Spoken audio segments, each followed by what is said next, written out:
All right, we are live. Hello, everyone, and welcome to FOMA's live presentation, live webinar. I am going to wait a few more seconds to make sure that everybody is joining us, will be joining us.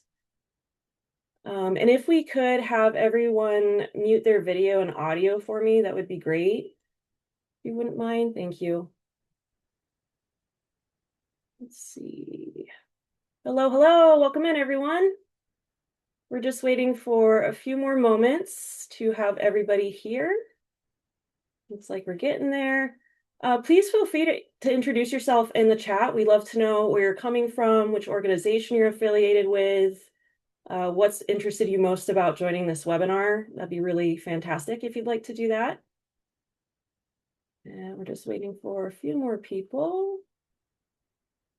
Let's see, so we do speaker. Oh, that's not the right one. All right, Anna, go ahead and hide your video again. I'm so sorry. Yeah. All right. So it looks like we have a full house. It is top of the hour, so I'm going to go ahead and get started. All right. So aloha and welcome, everyone. Thank you for joining us for Friend of Midway's Atoll's first live webinar. It's really exciting to see so many people interested in the drone project. My name is Crystal, and I'm honored to work with FOMA as their executive administrator, as well as be your host for today's webinar. I've been with FOMA for the past 3 years, working behind the scenes in many different areas, posting on social media, creating the newsletter, in order to help share Midway's stories with our community around the world.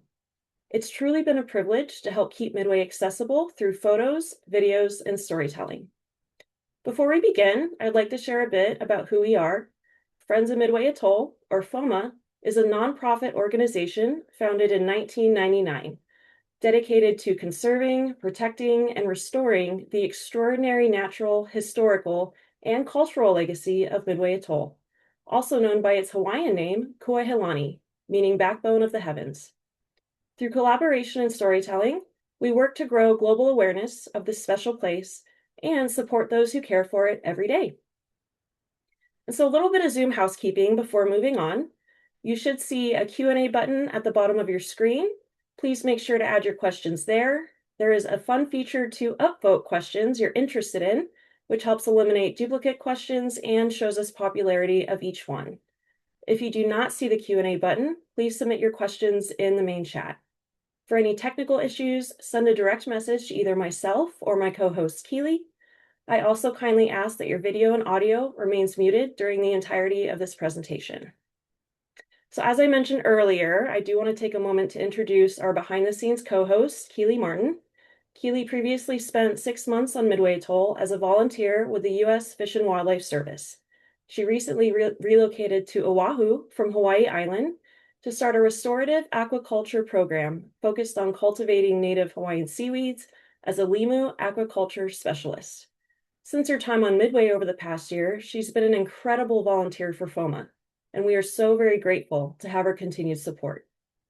And now, without further ado, I'd like to introduce our guest speaker, Anna Valerie. From 2022 to 2025, Anna was a biological science technician with the U.S. Fish and Wildlife Service Marine National Monuments Office. She received her remote pilot certification from the Federal Aviation Administration in 2023, but has been working with drones since 2016. Anna started the drone project on Kuaihelani while at Fish and Wildlife Service, but has continued working on it as a volunteer since. Anna is now the Coastal Program Manager for the Washington State Office of National Audubon Society. And now I will pass the so-called microphone to Anna for her presentation. Take it away, Anna. And thank you so much, Crystal. Do I sound all right? Yes.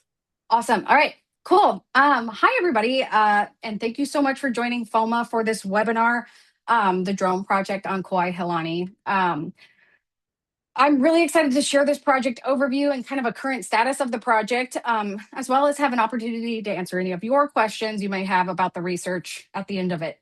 So let's dive in. So first, I guess I'd like to introduce myself a little more than what Crystal said, just so you know why the heck I'm the one giving this presentation. So as Crystal mentioned, my name's Anna, and I'm a longtime lover of Midway Atoll. I first visited Midway as a 6-month volunteer. It was a 4-month volunteer then back in 2015 when I was fresh out of undergrad. And after Midway, I started my master's program where I was exploring the option of using drones to survey water birds along the coast of Texas.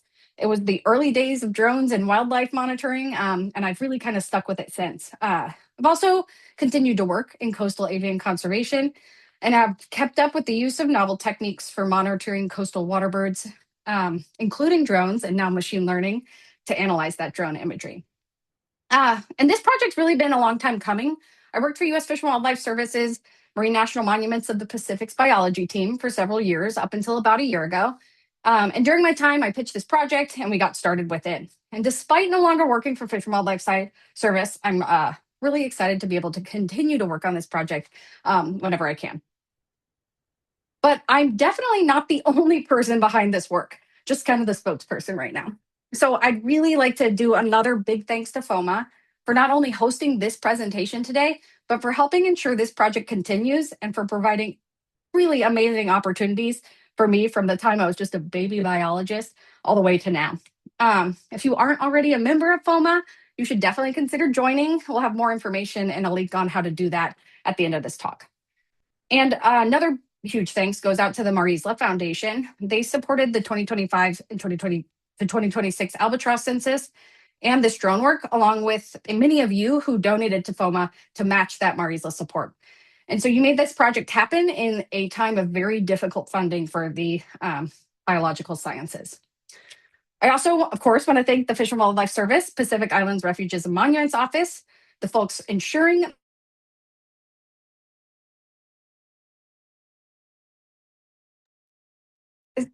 sorry about that. Those are the folks ensuring that Midway stays as incredible as it is, as well as protecting so many other places, amazing places across the Pacific. And I want to thank the Midway staff, an amazing and dedicated group of people, as well as the Albatross Count volunteers.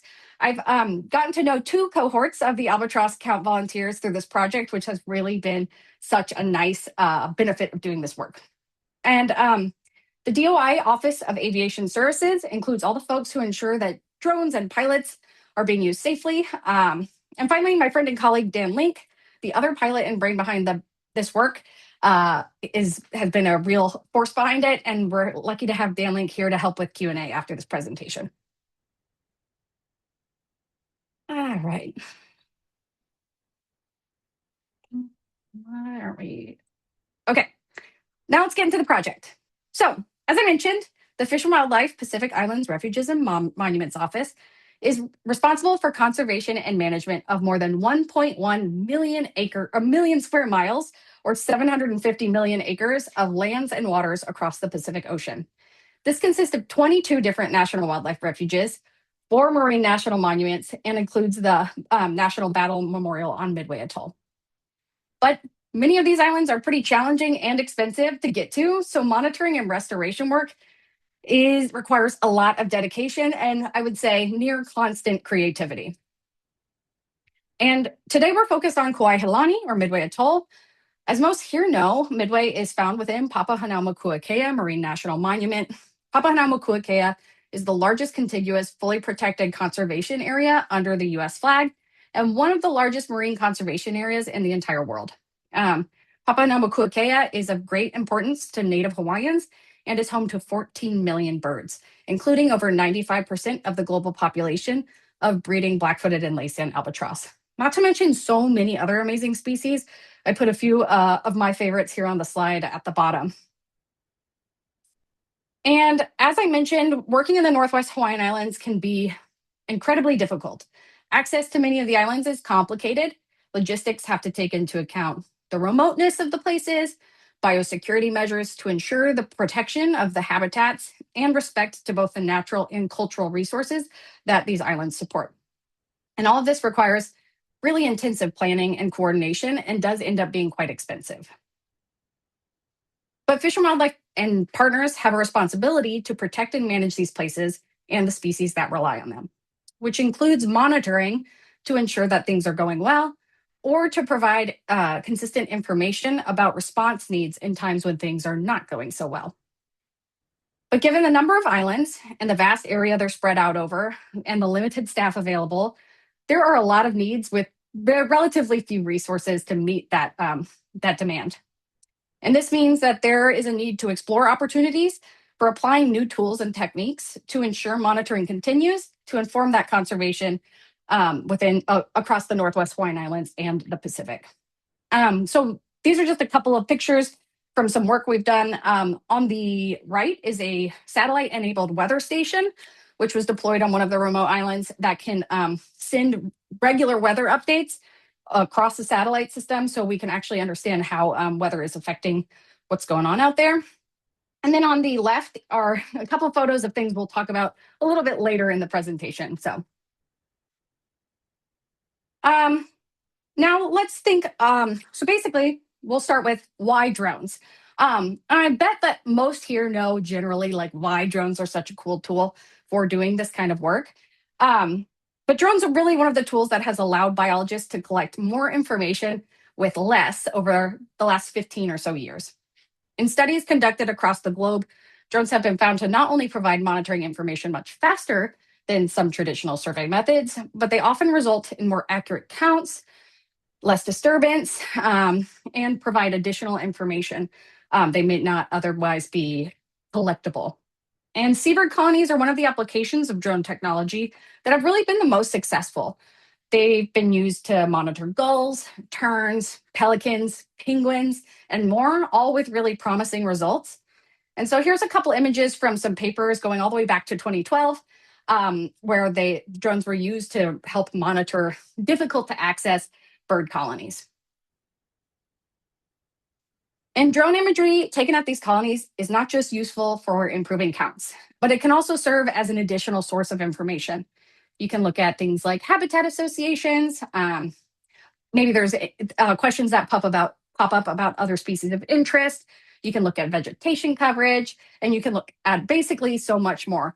As they say, a picture is worth 1,000 words. And so drones, even across the Pacific, drones have been used to do other things as well. They've been used to do radio tracking of tagged individuals, to detect invasive species, with things like thermal sensors. For example, they've been used to detect mice or rats in several rodent eradication projects. And basically, all of that imagery allows for people to come back later with questions and be able to look back at historic data. So it's a really cool opportunity for temporal tracking of changes in places.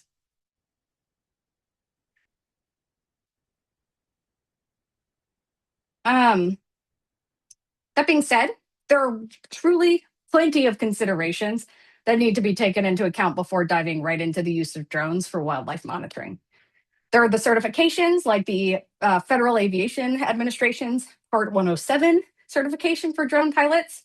There's things like permitting that's required for using drones in certain places, including on federal lands. You should always take into account the potential for impacts to wildlife. And there's always things like departmental rules and regulations that need to be taken into consideration, depending on where you're doing the work. Our Fish and Wildlife Service office had a drone program that was started in 2019, long before I was there. But in 2020, the program, along with all federal drone programs, was grounded due to security concerns over the models of drones that were currently being used, or at that time being used. So new policies for the Department of Interior were developed, and our office was able to restart its drone program in 2023, like Crystal mentioned, with newly approved blue drones. And so those are drones that are made entirely in America with American parts. To restart that program, we purchased two Skydio X10 drones. In this slide, that's the bottom right drone. The top left drone was the former models that we were using, the 3DR Solos. But these Skydio X10 drones are just so cool. When I started working with drones in 2015, everything was like very stressful to use because you were manually doing a lot of things. The Skydios have obstacle avoidance. They come standard with a bunch of different sensors.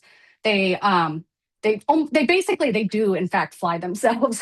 So pilots are really just there to monitor as opposed to actively fly when you're doing large scale survey efforts.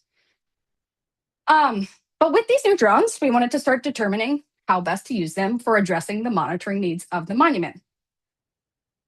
For example, most trips to the islands within Papahanaumokuakea, aside from Midway, are typically very short, like 5 days short. There's the occasional longer expedition where teams are deployed onto these islands for 3 to 4 months. But far and away, the most common way to access the island is for about 5 days at a time. Um, and those expeditions are pretty bare bones. Electricity is, of course, minimal. It's provided by several solar panels and goal zero batteries. And so, because of that, Wi Fi is typically unavailable. Though Starlink is now available when there is enough solar.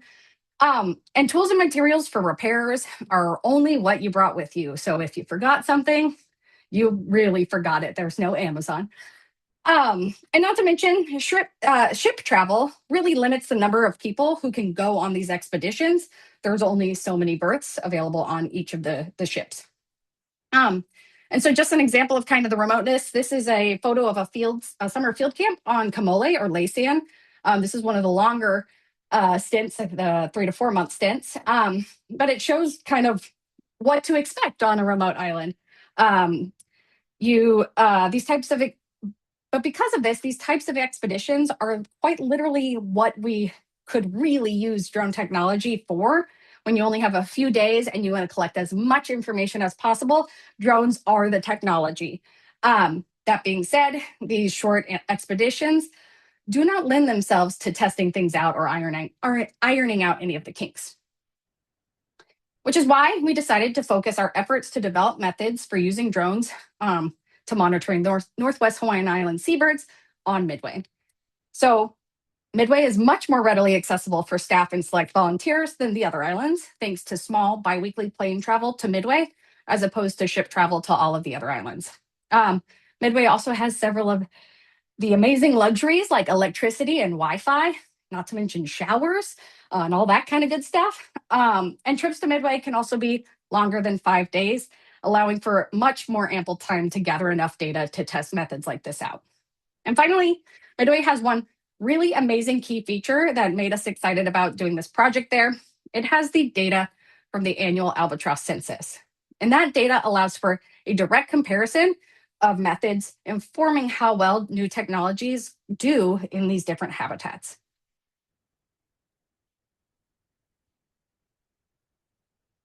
So we developed a project plan aimed at understanding exactly how drones can be used for albatross monitoring in these places, both at Midway and across their breeding range as a first goal of this relaunched drone program.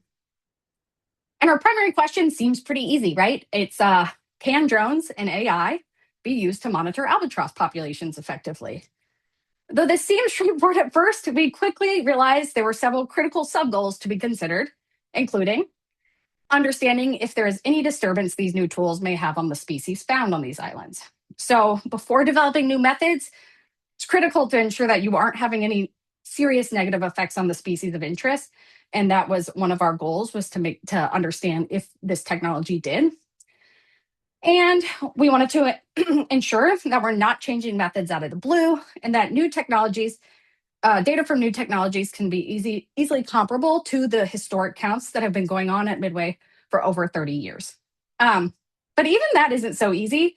First, we need to figure out a way to differentiate between the breeders and the walkers, or the non-breeding adults, in order to document the number of breeding pairs like the current census counts.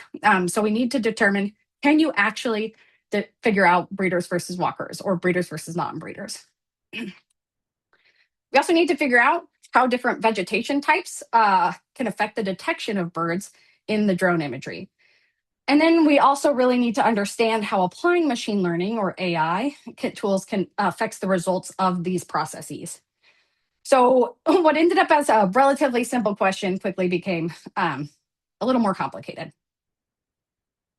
So now I want to go through kind of each of these questions and talk about the methods we created to address them. So let's start with the disturbance question. Before we started this project, we were very aware of the possible effects drones can have on the species of interest. This was a question that I dove into in my master's research in Texas, and one I remained really interested in and cognizant of since. So my interest in the topic has actually resulted in me helping co-author guidelines for the use of drones near seabirds and other water birds. If you're interested in this, there's a book coming out at the end of the year that I wrote a chapter for. And the Ornithological Council, who released the 2018 guidance for using drones to study birds, is actually revamping this guidance, and it should be coming out at the end of the summer. And myself and a few really wonderful biologists helped write the guidelines for both seabirds and water birds for that. But this means that because I had already spent all this time doing these deep dives, we already had a pretty comprehensive literature review done and available for our use. So we took this literature review and we developed draft best management practices for the monument so we could to outline how we should best be flying drones. And this then guided the design of the rest of the project. We also wanted to make sure that we're capturing more information about the impacts of drones on birds while we're flying, as there was pretty limited research published for any of the species on Midway. So after 2 years of surveying, we have a lot of data on how birds interact with the drone and some really nice findings. Albatross, for example, have shown no active disturbance at all, even during takeoff and landing, which are the periods most commonly causing disturbance in other species of birds. We did occasionally see birds that were alert to the drone during takeoff, but we never once saw an albatross move away from a drone. I will say, some of the other species on Midway have responded. And that's primarily the white terns. This is a picture, you can see the drone just above the middle tree, and I don't know, 10 white terns flying around it. I'll say white terns are well known to exhibit mobbing behavior on Midway. You'll experience, if you're on Midway or if you've ever worked or recreated around white terns, you'll experience a mob surrounding you while you're walking or biking. Sometimes they mob inanimate objects just because they're spooked by it. So we, I guess, would say we weren't necessarily surprised by this finding. What we were a little bit surprised about though was we actually saw some mobbing behavior by shorebirds. This picture is Pacific golden plover and maybe one bristle-thighed curlew. And the occasional white-tailed tropic bird or frigate bird would follow the drone around. We have data on which species and what number of individuals responded to the drone in each flight, as well as what part of the flight there was a response and how long that response lasted. We're planning to analyze all of this data and publish it so it is available for future project planning, especially when folks are working around these species. We also recognize that varying vegetation types on Midway may have drastically different results when it comes to the ability to monitor albatross from above. To better understand these patterns, we split the sectors that we were surveying into 5 categories with an interest in how the counts from the drone in each of these 5 types of vegetation cover compared to the ground counts. So let's work through an example of each of these cover types. On the left, you'll see the easiest habitat to survey with drones, low vegetation, so those big open fields with just so many birds. And on the right, you'll see a beach heliotrope with some birds underneath. This photo was actually taken in a mixed vegetation sector. Then we have things like the dense vegetation. This includes the part of Midway covered in ironwood trees, like in this photo, or areas covered in alpaca, like this photo. And here are some examples of those categories from the drone imagery from Midway. So from left to right, we have dense ironwoods. You can see a couple birds peeking out from that image. And then dense alpaca and heliotrope. Right there in the middle, we have a mixed vegetation area. And then we have low vegetation from above and beach. I'd like to point out that the ironwoods are not found on most of the other Northwest Hawaiian Islands. So that second photo, the dense alpaca and heliotrope category, is probably more relevant for those other island systems outside of Midway. And finally, the other question we had was if we can accurately tell apart breeding and non-breeding birds in the imagery. The albatross census teams often have to physically look under individuals of birds to check to see if they're on an active nest or just taking a nap. Something we can't do with a drone. So instead of relying on visual cues or lifting a bird up to determine breeding status, we're going to be using a technique called temporal image differencing. This has been used primarily for things like erosion monitoring or other similar questions. It's basically something to track change over time in images. And the way we're doing it is we're basically flying each sector of interest 3 times each year as far apart in the survey window as possible. So let's say we're surveying sector 12. We're going to fly sector 12 right first thing when we get to Midway, sometime in the middle, and last thing as late in the survey period as possible. And then during post-processing, we're going to take each of those sectors' images. We're going to make sure that they're georeferenced, and we'll talk a little bit about that. And then we're going to overlay them. We'll stack them on top of one another. And then we can apply some code to basically filter out the birds that move between those three surveys. And any of the birds that stay in generally the same place between all three surveys, we're considering a breeding bird. And those birds that do move, we're considering a non-breeding bird or a walker. To ground truth this, Dan and I also did some surveying at the time of the flights to determine the walker to breeder ratio at the exact time of each survey, so we can kind of compare the results and see if we're on the right track. And finally, the question, can AI be used to help efficiently apply these survey techniques in a place with as many birds as Midway or the other Northwest Hawaiian Islands? So without automating the counting process, the cost to benefit of these techniques really doesn't work out. Though it's faster and cheaper to acquire the imagery, the post-processing work would really be far too time consuming to be efficient. So we'll be comparing manually annotated imagery. So basically somebody, probably me, will go through a subset of the imagery and count and ID every bird in a little chunk of it, to what's been annotated by trained machine learning tools to see how the two methods compare, and then how those two methods compare to the ground counts. The images here are examples of tools, a tool my colleagues at Rice University in Audubon put together for the analysis of drone imagery from Texas waterbird colonies. This is actually a paper we're wrapping up right now. So if you have questions about this, I'm happy to talk about it. And then the picture on the right is me applying a new machine learning tool to kind of auto locate albatross in one of our images. And it did really well even without training. So I'm excited to really get more into the training. I will say I could spend way too long talking about the machine learning part of this, but that will have to wait for another presentation or another time. Okay, and finally, to collect accurate drone images of the birds on Midway, there are really two primary things that need to happen. First, we have to establish ground control points across the survey area.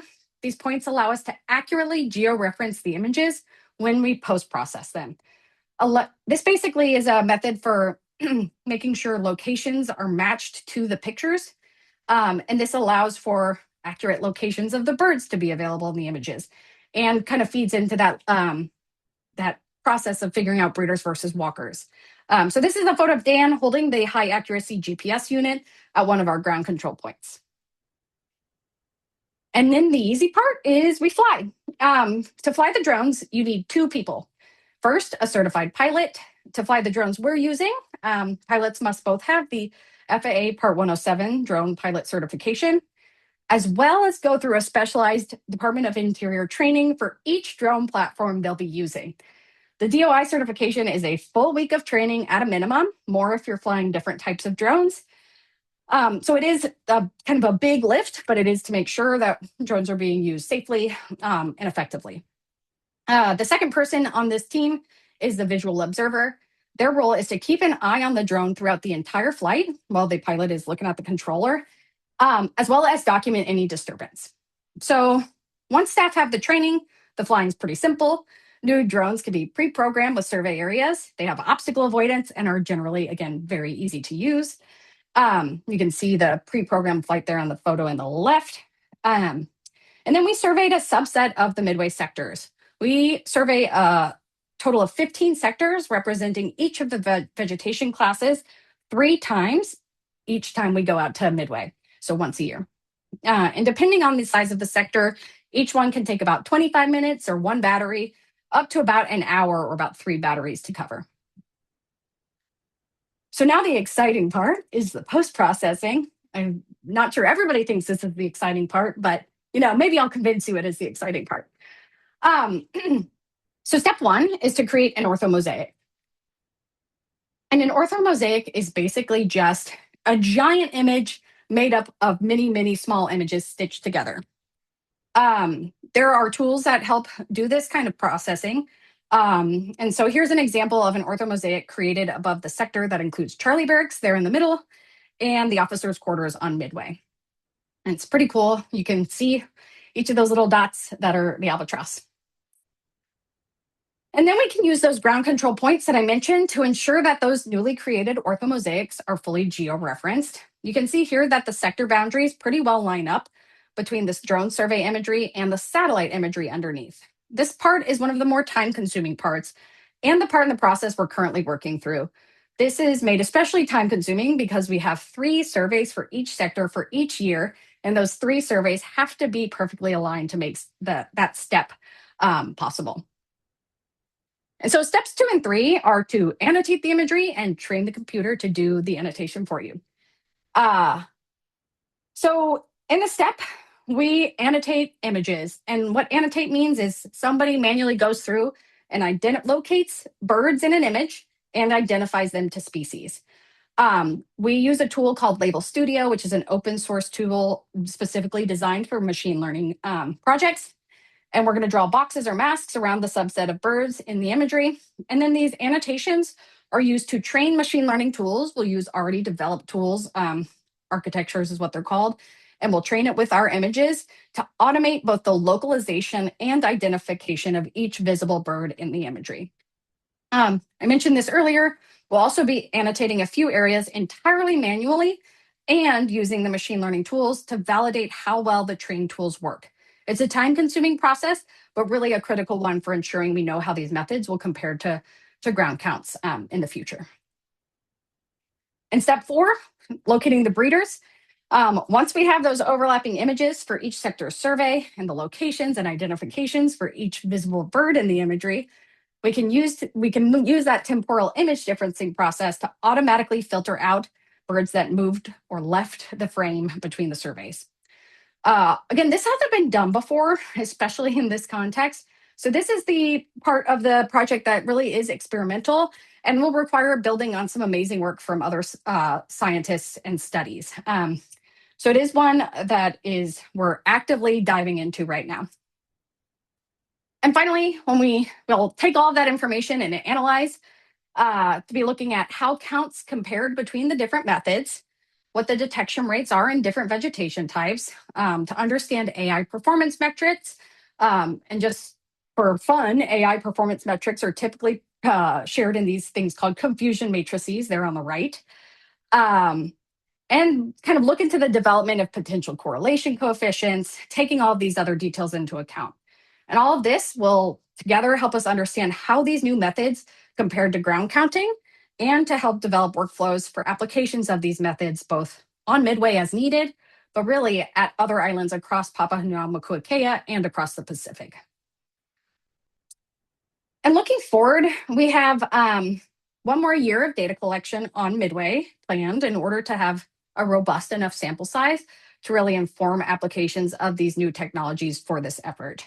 And the great news is that we already have funding secured to support this final year of data collection and funding to train additional Fish and Wildlife staff to become drone pilots. So these methods can be carried out into the future as needed, both on Midway and across other islands across the Pacific.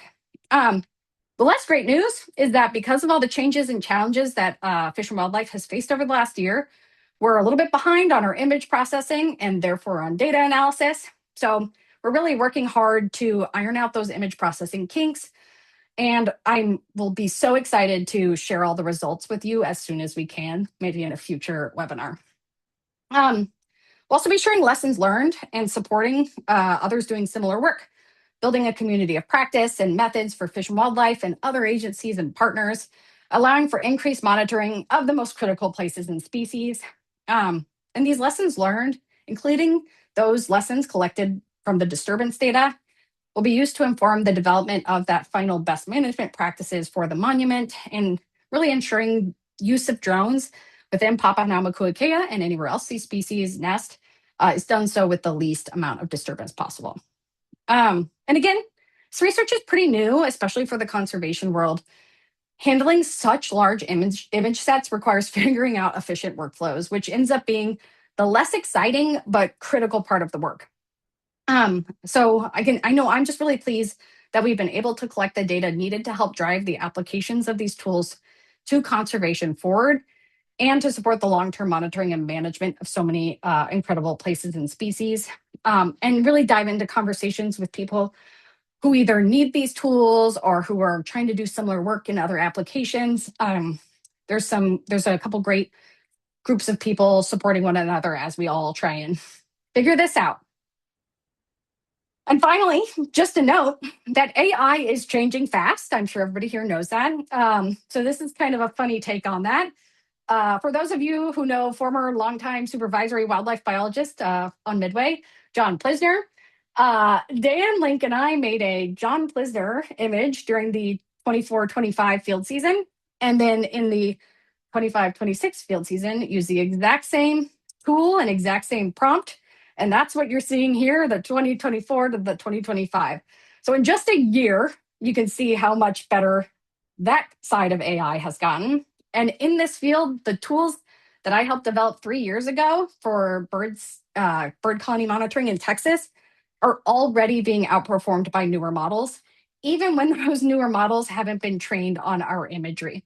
So it is definitely going to become more efficient and more accessible to use these tools for this kind of monitoring and potentially help increase the amount of monitoring we're able to do, the accuracy, and all of that.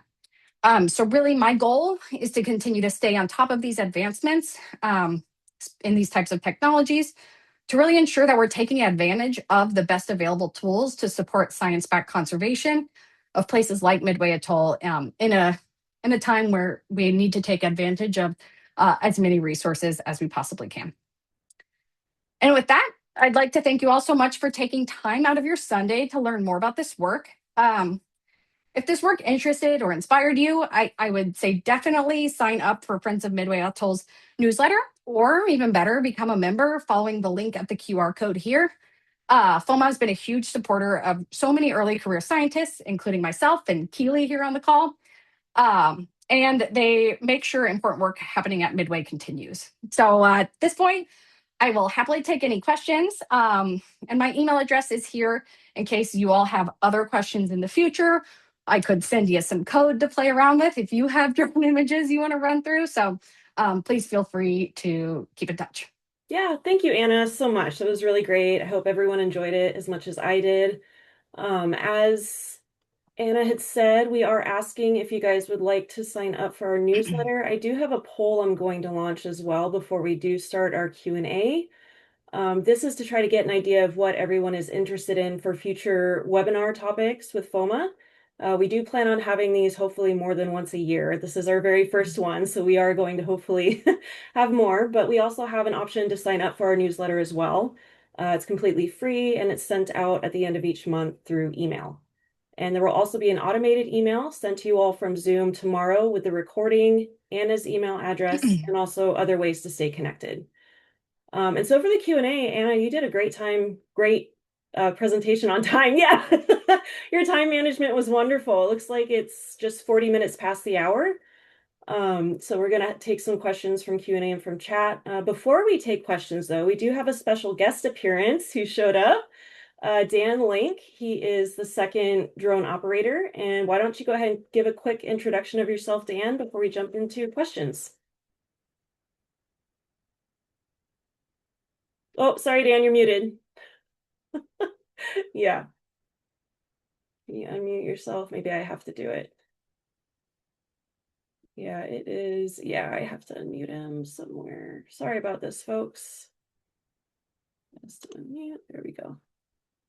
It's the troubles of working a first webinar. There we go. There we go. Is that working? Yes. Hi, everyone. It's wonderful to meet you all. I'm Dan Link. My background as far as the Fish and Wildlife Service was very similar to Anna's, actually. I worked for the Fish and Wildlife Service, specifically for the Papahanaumoku Marine National Monument for almost nearing 10 years. We both moved away from the Fish and Wildlife Service for similar reasons, you should probably guess, around the same time, about a year ago. Oops.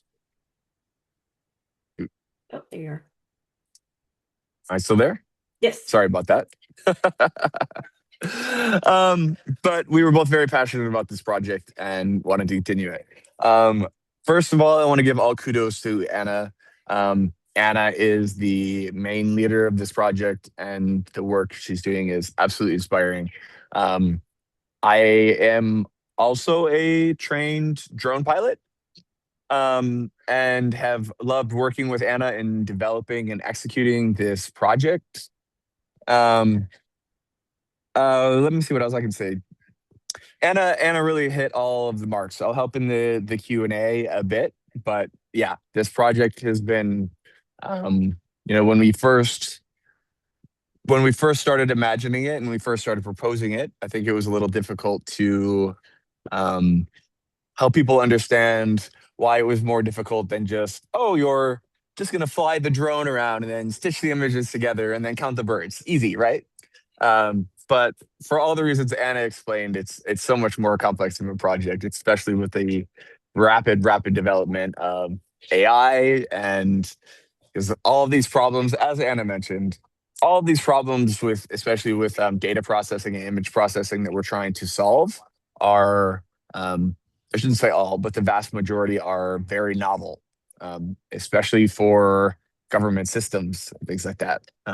But I mentioned in the chat, that can be very frustrating.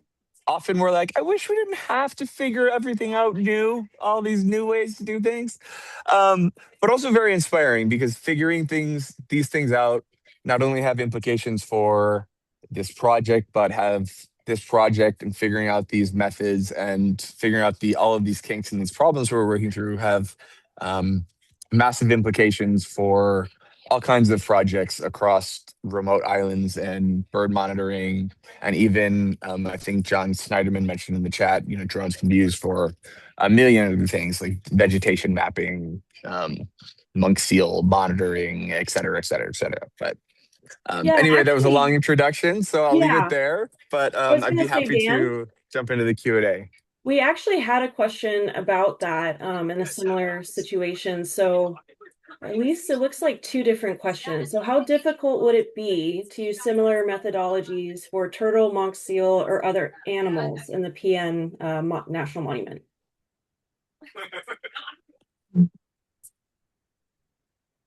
Oh, For and I'm turtles and sorry. monk seals, it wouldn't be too hard. We do collect. We have been collecting data. I'm not sure if Anna mentioned it. In addition to seabird disturbance, we've been collecting as much data as possible. Anyway, when you disturb the birds, often you can see them in the sky, but you can also see a live video stream on the camera of the seals or turtles, and we've been finding very little disturbance of them, and you can see them in the imagery.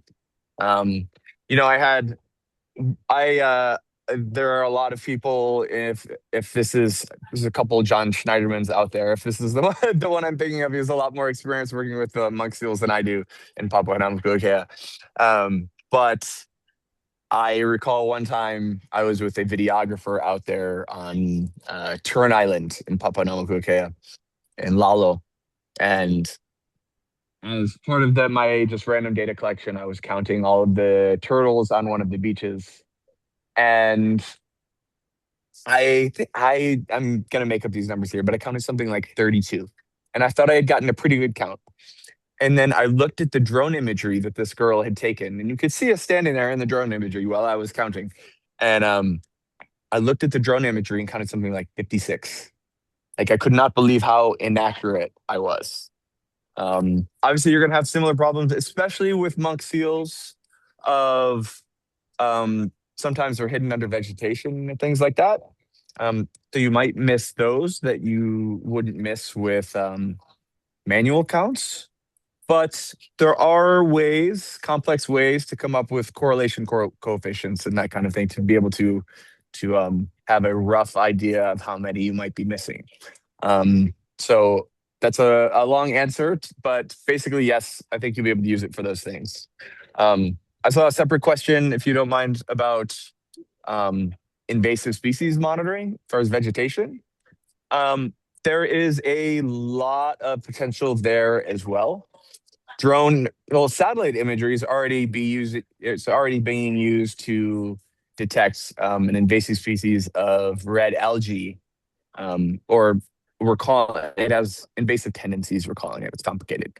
We're not quite sure of red algae called chondria that's in some of the northwestern Hawaiian Islands. We're using um, the imagery from satellites to pick up on spectral signatures, basically colors, to see where this algae might exist.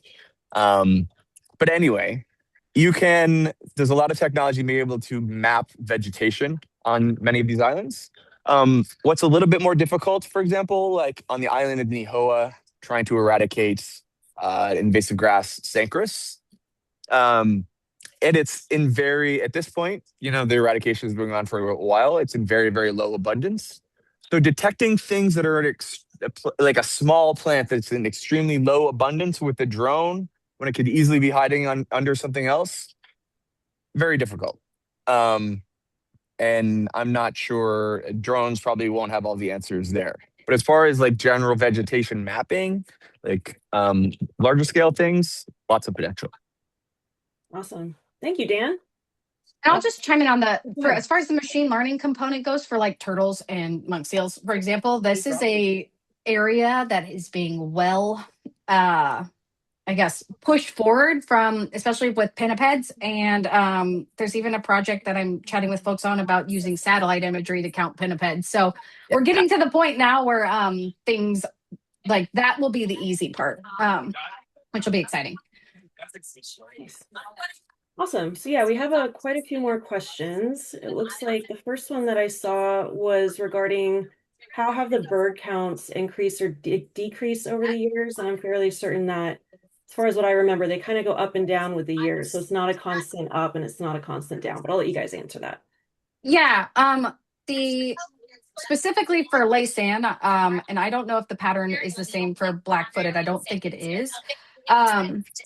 Laysan albatross do this thing where it's every other year on Midway. They have like an up year and then a down year, and then an up year and then a down year. But the general trend on Midway for Laysan albatross is up, which is a great thing. And I think the trend is slightly up for black-footed albatross as well.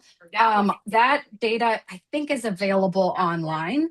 But I could actually pull it as needed, or I think FOMA might have shared it. Mhm. Yeah. Yeah, and I can, if you email me after this, like I said, there'll be an email sent out tomorrow from Zoom where you'll get my email. You can send that question to me and I can help you locate the numbers for that. So another question, Anna, any sense of how the repeated flights and machine learning combination is doing at distinguishing walkers from breeders? Yeah, that's a good question. So in my mind, these are two separate processes right now. I wish it was all in one. And in certain species of seabirds, we're exploring the use of like body posture as an effort to like run machine learning and determine breeder versus non-breeder in a colony. But for albatross, there is no real body positioning that we can detect. So it is a full system of we run through and we to run the machine learning through images, and then we're going to overlay things. So it's just kind of different. I hope we can turn the workflow into one nice, easy way of handling things, but that is the part of this work that is in progress. And I don't have like great information on exactly how it's performing for you yet. And I want to respond to that just by saying quickly that I just came from a summit of some of the world's leading AI experts, working in all kinds of different groups, CEOs of all kinds of different companies around the world that are trying to um, progress and solve a lot of problems in AI. And I'll keep this short, but the increase in AI that Anna mentioned briefly that we've seen over the past few years, within the next few years is going to increase exponentially, even faster and faster and faster. We have no idea that the best experts in the world have no idea how to even predict what's going to happen with the like super intelligence of AI that's coming. So the technologies that are going to be developed in the next few years are going to be mind blowing, and which is why we are admittedly a little wishy-washy on like some of this image processing and how we're going to do it, but I am very, very confident there are going to be easy ways to answer these questions. We already have ways to answer these questions, but even better technology is being developed. So, Yeah, thank you. So a question I see a few times is, how do you get an accurate albatross count when the parents trade nest duties? Yeah, I saw that one in the chat. That's a good question. I will say that I think there's an assumption there. And it's the assumption is that we are capturing images when one parent is at the nest. I think in a case of, however 600,000 pairs, like there are of course going to be certain time, there'll be maybe a few individuals that are in active transfer or transition mode. But in cases where both parents are at the nest at the same time, that'll be one of the things we end up trying to filter out with that filtering process. There is a group doing something similar with American white pelicans in Idaho, and you can basically set a distance. And so if like there's two albatross really close together, you can count that as one. So there's some like tips and tricks with coding to kind of deal with some of these weirdnesses. But yeah, I think that is kind of how we're handling it. There might be cases where the tool does not work, but there's also probably going to be cases where we don't pick up a bird that's under vegetation and things like that. So there's definitely there's going to be some statistics involved with making sure that this is a useful tool long term. Awesome. Great. Thank you. Kind of a long question here. The question is, I've heard a lot of interest among biologists in using these new tools for our projects, but my experience is that there's fewer AI data scientists working to apply their products to new applications. Can you talk a little about your experience navigating within the interface between data science and biology, as biologists with much more data experience than I do? Okay, I love this question. I feel like it was softballed at me to like talk about things I want to talk about. So thank you to whoever asked it. There that intersection of ecologist to like field biologist to computer scientist has really not been, they have been siloed for a long time. There are a couple groups that are now forming who are really doing a good job of kind of bridging that gap. I went to a conference at the Allen Institute for AI last year, and it was a lot of these AI for conservation folks at this conference. And there's now a subset of people who are computer scientists with an interest in conservation. If you are interested in this as a biologist, there's a group called Wild Labs that is an online kind of collaborative space, and I help co-chair the AI for conservation group, and it is a great place to like pick people's brains and to get insight into what's coming out and things like that. And so the space is being filled, and I am just really excited that there are more and more of those computer scientists who want to do computer science for good. And the other I guess more niche venue for seabirds is the World Seabird Conference is coming up in September, and we're actually myself and some folks doing this kind of work in the UK are hosting a workshop to kind of bring all the people doing seabird monitoring with machine learning together and to really chart out kind of best practices and a direction forward to make sure we're not all duplicating effort and instead are working together to help continue to bridge that divide between the computer science people and the biology people. So thank you for the softball. Dan, did you want to add anything to that?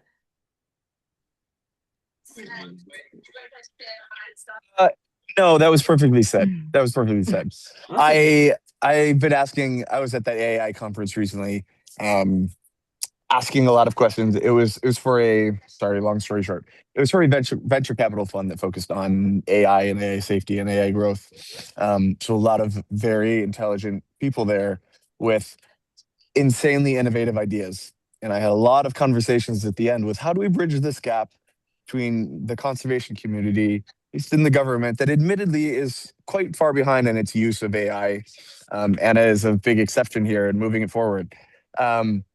Like, how do we bring these, not only like the products of what you're trying to create, but the ideas in the concert, in the ideas and the conversations into the conservation community, these communities that are trying to solve vital problems for the earth, but there's not necessarily big pots of gold at the end of the tunnel like there are for many of the people with this venture capital fund, for example.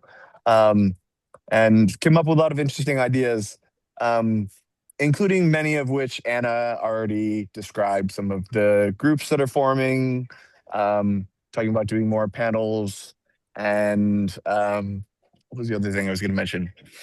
Um, yeah, Anna hit the head on the nail though. We're just trying to advance that, and I've heard of many additional groups that I'm trying to become a part of as well that are focusing on um, problems in AI, like the this is a whole other conversation, but the alignment issue, making sure AI does what's good for humanity. But there are now groups that are forming to make sure that AI, when it becomes super intelligent, which is seemingly inevitable, that it also does what's good for the biosphere, not just humanity. So we've been working on those problems as well. That's a bit of a tangent. I apologize, but and I answered the question well. Okay, so it looks like we're about at the top of the hour, so I'm going to take a couple more questions before we end the webinar. I know we had a lot of census volunteers who do the annual bird count that have been on the call. Are you thinking drones could be used instead of volunteers on the ground at some point? That's a really good question. Our initial goal of this project was to use Midway and the volunteers count as a methods development for other locations. That being said, when we started this project, we were not in the staffing and funding crisis that we're in right now. And funding the albatross count has become very, very challenging. Clearly, we had many of you donated to keep it going this past year, and we got funding from a private foundation to make it happen. So we're hoping to continue the annual albatross census as it is, but in those years where funding is not available, which is definitely likely coming up soon, then this will be a backup to the Midway census. And it's important, especially given I mentioned the trends of albatross to have an up year and a down year. Making sure we're not missing too many of those years is pretty important for keeping track of quite literally the vast majority of these populations. And so this is a opportunity to keep it going in years where we otherwise wouldn't have a count at all. Dan, did you want to add to that? Um, yeah, just to say that we've been it's not exciting for any of us to think about this replacing the manual albatross census and the opportunity that that gives to bring so many people to Midway. That's not any of our goals to eliminate that, but with the funding crises and things we're looking at, it has been a problem we've had to think about. So we have had to alter and focus part of our research in this project on how to make our data sets with this drone imagery comparable to the very, very long-term data sets that have been manually collected. So if unfortunately the reality comes about where this does have to replace, even temporarily, the manual counts, we are ensuring that these drone counts are can be compared as a comparable data set to the manual counts that have been done for decades. Thank you. All right, so last question, kind of a simple one, but I'm curious too. Was weather an issue for drone flights? If so, how often? Yeah, this is a good question. Yeah, weather's totally an issue for drone flights, especially during the winter in the Northwest Hawaiian Islands. Weather is variable, and really, we cannot fly in rain. We can fly in a little bit of drizzle, but any true rain, we kind of abort the mission. And we can't fly in winds higher than 30 miles per hour. And there are times where Dan and I were flying the drone, and at height, wind tends to be a little faster than down low. And so we would think it was good enough, and we'd launch the drone and it'd get up to height. And then it would be like, oh no, can't fly. Winds are too fast. And then you'd have to bring it back in. So the drone does let you know when things are not capable of continuing. But we were able to do everything we set out to do for the last 2 years, cutting it close, but we did manage to get everything done. So that is a consideration for using these tools, like those 5-day trips that we were talking about. If they're in the winter, it might be a challenging thing, but also accessing those islands in the winter can be very challenging. We had multiple trips to Laysan that we could not even get off the boat to get on island in the February trip. And so I did see a question about how far you can go from the person to the drone. The way these drones work, you're supposed to have visual sight on the actual physical drone at all times. So like we have talked about trying to launch from a ship to survey islands when you can't get there, but you would still have to be pretty close to that island so you can keep the drone in sight. So yeah. Nice. Thank you. Oh, there we go, Dan. This question wasn't specifically asked, but I did just want to add a note. I feel like it's an important part of this presentation. Disturbance was discussed a bit. Disturbance to seabirds with drones is, I think it's an important topic to discuss here because it's a big question with this brand new technology. Anna wrote what I joke as a manifesto on this topic, a very long document about the disturbance of drones and seabirds in different situations. But it's completely valid that it's a long document because it's an extremely hard question to answer. We can answer it right now with this project, with these drones and these specific conditions that we're flying. But even coming up, we were asked at one point to create a SOP, standard operating procedures for a BMP, best management practice for Papahanaumokuakea, a document to describe sort of the limits of flying drones safely in the monument. And it was hard to explain that it was almost impossible because there are so many different types of drones, some that are smaller than a shoe, that are silent, that have little propellers that would like break off a bird's feather. Slight exaggeration there. The propeller would break, not the bird's feather. But there are other drones that you fly up that are fixed wing, that fly like an airplane, that would just, if it flew through a bird colony, it could decimate things. There are other huge drones with many propellers that would basically be bird blenders and that are very, very loud. And there are also many different environments, many different species assemblages, communities, weather patterns, behaviors at different times of year, different birds in different areas in the sky. So to develop sort of disturbance data can be, like a set of guidelines for drone disturbance for wildlife is a very, very hard question to answer. But I will say that from what we've seen, especially if drone technology is replacing or aiding previous projects such as vegetation mapping or even like bird counts on Midway. Again, it's not our goal, or it's not the ideal goal for that to happen. But we're seeing much less disturbance. If you're careful about the types of drones you're using and conscious of all those other factors, walking across Midway and counting all the nests collapses a lot of bird burrows. Walking across Laysan Island, for example, which we do vegetation mapping at often, collapses a lot of bird burrows as well. It's quite disruptive to the island to grid the entire island by foot and count everything you see, and it can take months. So there is a lot. While I'm saying it's difficult to like perfectly quantify drone disturbance to wildlife, it has been shown time and time again to be a net benefit to a great degree, even if there is some disturbance.